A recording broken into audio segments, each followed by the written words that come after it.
Hello there, welcome to Gents Models. My name is Bob Walden and welcome to this tutorial where we're going to be taking a look at doing some scribing, right? So let's just jump straight into it. First off, the tools that you're really going to be using, the main sort of ones, we have a pea cutter here, right? This is by Tamiya, really good pea cutter, really recommended, probably the main one I've used all these years. And we also have the CMK Kits razor saw, really also cool, and I use this a lot for scribing as well.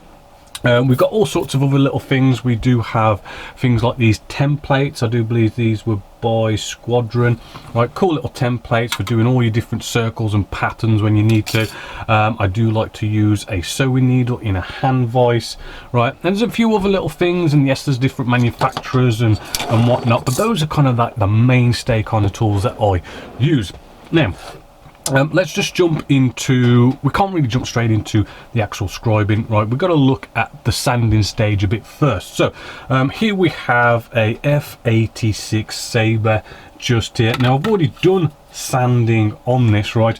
But what you may want to do is look at prevention, right? Because when it comes to scribing, if we can prevent the amount of scribing we have to do, it just makes everything easier. So a nice little tip is a bit of masking tape, right? And what we can do is either side of this join line, right? I'm just roughly whacking this down, is just put in a little bit of masking tape either side. So when we sand away, we're sanding away at the join line and we're not going too far and destroying any major detail. So that's a nice bit of prevention as well. Now we do have things like shapes like circles that can also be on our join line that we need to sand to get to a nice, you know, seamless finish, right? But these circles can be a pain. Rectangles and squares, not so bad. You can kind of put them back in like as we have. We'll bring you in nice and close. We do have like some squares here.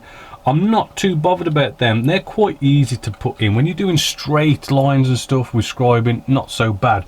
Circles on the other hand, these are quite hard. So in these cases, do you know what? I don't like to sort of mess around trying to save the circle or oval shape, right? I just decide to just come in with green putty like this, right? And just cover it up, just destroy it straight away, don't mess about, right? Because these circles, right, we've got to go off and get these kind of templates to put the circles in, and you've got to hope that you've got exactly the right size circle. So it's just easier to just come in and just blast them out, right, and put in a complete new one once you've done all of your sanding, right? So I just find it a lot easier to do it that way. Now the first bit of basic scribing we want to do here is just put in our lines back in. So we've sanded these down and we've got like some of our recessed panel lines have disappeared, as you can see just there. Now some people do kind of recommend going off and getting these templates. Right, I personally don't like them just because of the curvatures that they go in. Right, if we kind of put that up there, the more you curve it round, right, so I've got that butted up right at that one point there, but as you kind of come round, you see that recessed panel line actually starts to go more over here, and you know the curvatures aren't right. I know you can get some templates that are got the curvatures, but again, it's all about trying to get that right curvature, and it's not so accurate. This kind of stuff is good for proper full-on, say, a straight line. So if we was going to put this recessed panel line back in here, okay, this tool would be good for that job. So I prefer the freehand. I know freehand might sound scary, but it once you get the hang of it and you do some practice, you know, it is the best way to go. So I like to start with the razor saw. The razor saw I find is a very stable way of getting a straight recessed panel line, right? It's not the end of it, but it's like I find it the best way. So if we look at the way I'm holding this, right, I'm kind of getting my razor saw into a recessed panel line that we see here that's already visible, right? It starts here, nice recessed panel line, but where we've sanded it fades. So I like to start in a nice area that has a nice recessed panel line. And then, right, if you can see the way my hand is holding this is the way you want to be holding it, and you want it to be a stable platform. You don't want to really be moving this hand much at all, right? So we've got it into our recessed panel line, right, like so, and then I'm going to rotate the model. That is kind of like the key, right? And we rotate the model, and we just very slowly, just carefully, keeping our hand nice and straight as a nice stable platform, right? And we're just slowly cutting that. Let's get you on a bit of a close camera so you can sort of see how I'm just very lightly rotating the piece and getting that nice stable cut just in there. Now what we have there now is a trench has been put in there, right? As you can see, it's probably hard to see on cameras because you've got to look in close, but it's looking a little bit rough, and you know the razor saw makes it a bit rough, but it's the straight edge that we get. That's the important thing. So this is where we come in with, I like Tamiya's Plastic Scriber 2, their P cutter, right? This is going to give our trench a nice clean cut, right?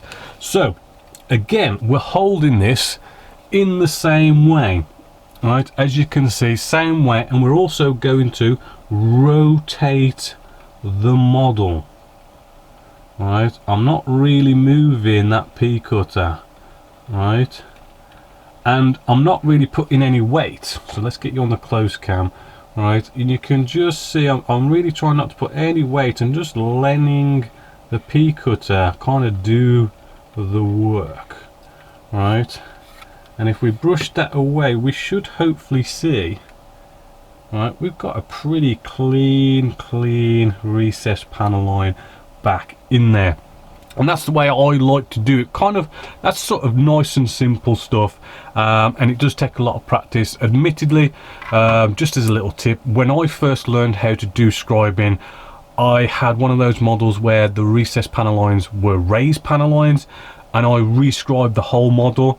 Yes, it was a bit of a pain, but really at the end of rescribing an entire model, right, you kind of really sort of you kind of get that experience and that kind of skill set, and then you're all good for doing any model in the future after that.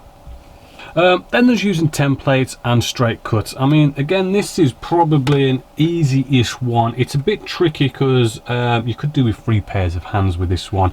If you want to use things like big blobs of blue tack and maybe just have a big blob of blue tack to hold the piece down, but if you're kind of a bit sort of okay with, I'm trying to put this recessed panel line back in here because this big rectangle here has been faded a bit, right? So I'm just kind of lining it up. Now when I line it up, I like to it's a faint recessed panel line here, so I can just feel a little bit of a faint. So I'm kind of going to get that into the corner where it starts. Then I want to butt the template up to my P cutter, and then I just want to make sure that we're lining up. Let's just put my glasses on here. It's again a little bit small and hard to see.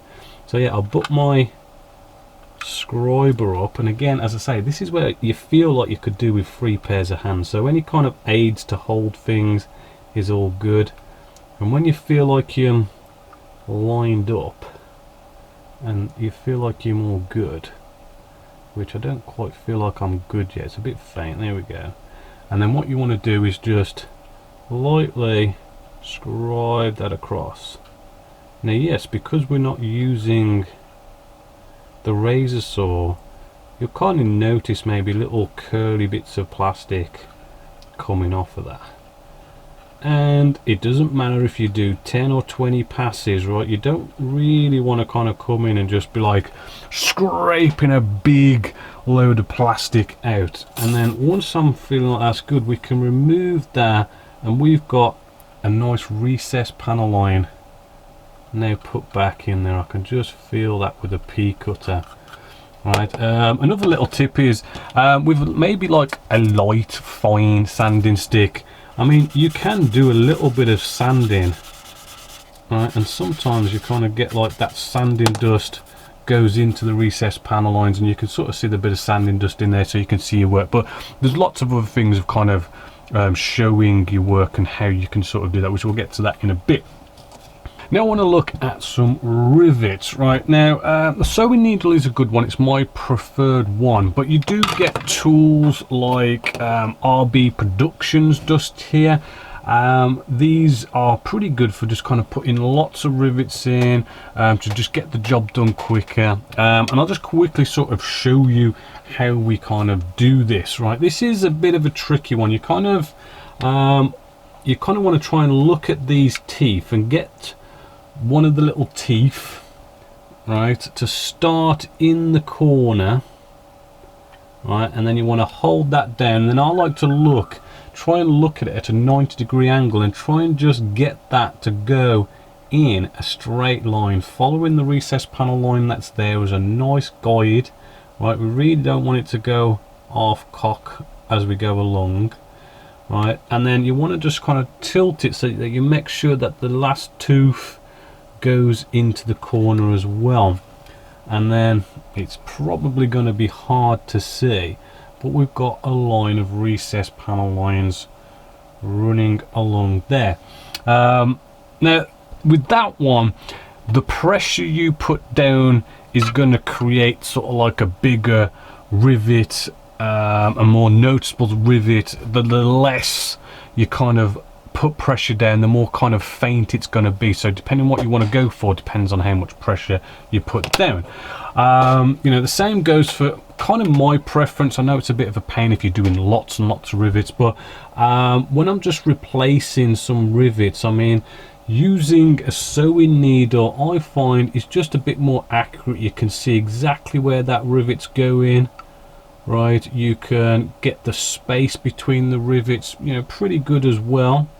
Right, you can apply just the right amount of pressure to get the right depth, or kind of light depth as well, right? And I could just work all the way along there. I do prefer that one because, you know, you're mainly kind of just doing a couple of rivets going across where, say, you've sanded out on a join line. But if like you're adding to a model, maybe like a model's not very detailed and you want to give it a bit more life, I do kind of like this RB Productions ones, because you can really just go to town putting lots of rivets everywhere and that kind of stuff. Now when it comes to applying your own rivets as well, if you feel the surface, right, you will feel those rivets, because what's happening is there's your plastic, you're punching a rivet and it punches in a hole, but it also raises the plastic up a bit. Right, so it kind of just raises that plastic up a bit onto the surface, and you want to get rid of that really. So you want to come in with, say, a sanding stick that's like a fine sanding stick, nothing that's going to destroy your recessed rivets and your recessed panel lines, just enough that it's just going to take off the surface of your rivets. Right, really you don't need to sand that much at all. As you saw just on that camera, really light, quick sanding, that's enough just to get that bit of a bevel up of going on the rivets, and you'll see pretty much immediately those recessed rivets now, because it gets filled in with the sanding dust. Now when it comes to sanding dust as well, it is important, you know, you've done all this scribing, as you can see, little sanding there, got a bit of sanding dust. Where's my toothbrush gone?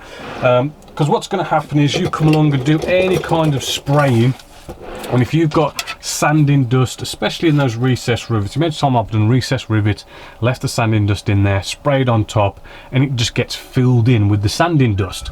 Right, so I'm just going to, what you can do is just brush along with a toothbrush, maybe even water or even IPA, just to clean it all out and just get all that sanding dust out there, so when you spray, you know, you're not having it all filled in.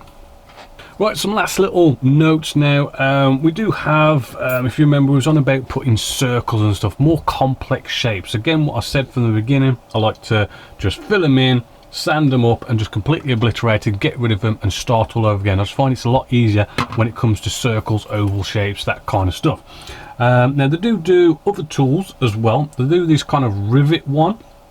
Right, so what you want to do here is, I don't know, say you might want that circle there, that size looks about right to kind of replace the one you got rid of, right? And you just kind of like see which one maybe best corresponds, right? So you can see that one's a pretty good one. So there's your circle putting in your recess panel line, and then you've got your recess rivets just here where you it kind of gets them nicely spaced out for you.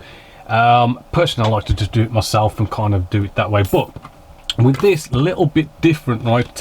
The best tool is what I've found is a sewing needle for putting in the recess panel line. In this case, I do also like to just give my sewing needle a little bit of a sharpen, right? Because this sewing needle does get used a lot.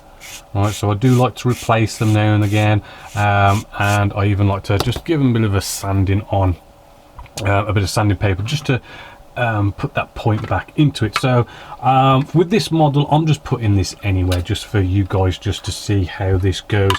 Now what you want to do is make sure you've got this like really comfortable in the way this is held down and the position it's in, right? You really don't want this to move at all. Maybe tape it down or something, but something where it's locked down and it's not going to move, right? So I'm just making sure I'm comfortable with that, because any slight movement and you can end up with lots of circles and then you got to restart again. So feel like that's good, and you do need to hold it for a fair bit of time, right? Because what we're going to do here is with our sewing needle, oh, see, I felt that move there. I don't like that already. Right, and I'll probably put a little scratch in there. So let's try holding this maybe like so. Does that feel better? Again, it's really crucial you don't move it. Right, I'm trying to get you on camera as well, sorry. So let's just get that right. Okay. So hopefully this isn't going to move again, and you just want to lightly, with your sewing needle, just keep going round in a circle like so. Right, let it just slowly scratch in your recess panel line. Now yes, this is going to take some time. Right, as you see, I'm going round and round many times, and I'm really trying to make sure I don't slip with my template. Right, because it's really solid to try and get, say, a pea cutter in here and follow that all the way around. Right, but hopefully you get the idea. I mean, I probably have to keep going at this a lot longer, although that doesn't seem too bad.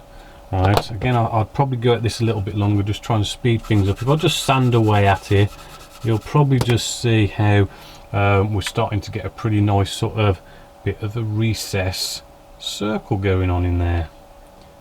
Right, there you go. And then if you wanted to come along with, say, a template for the rivets, we could place them in there and do the rivets. But again, if you wanted to put rivets in there, I do like to just see with the sewing needle, I can get the spaces just the way I want them. I can see quite clearly with the sewing needle where they're going to go, and get the pressure just right, and follow this around.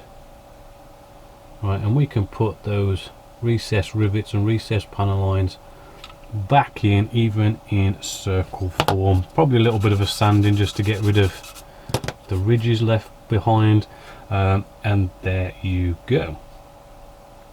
So that is basically it. I mean, there's a few other little things like, say if we had this wing section just on here, the scribing tool by Tamiya, right, bit hard to kind of, if you've got like a recess panel line right up in that 90-degree angle, not very good to get in there. The RB Productions scriber, right, that can get right into those 90-degree angles, as you can see. I don't think it's as good as the Tamiya P cutter, but for those situations, the RB Productions ones is a bit of a lifesaver in some cases. So all in all, it's a bit of a process of kind of learning it and practicing it. If you've got a model that is just I know I've got a couple like I'm just bashing them together and I just mess about with them, you know, a kit like that, fantastic. You know, just to practice, and you do get there in the end.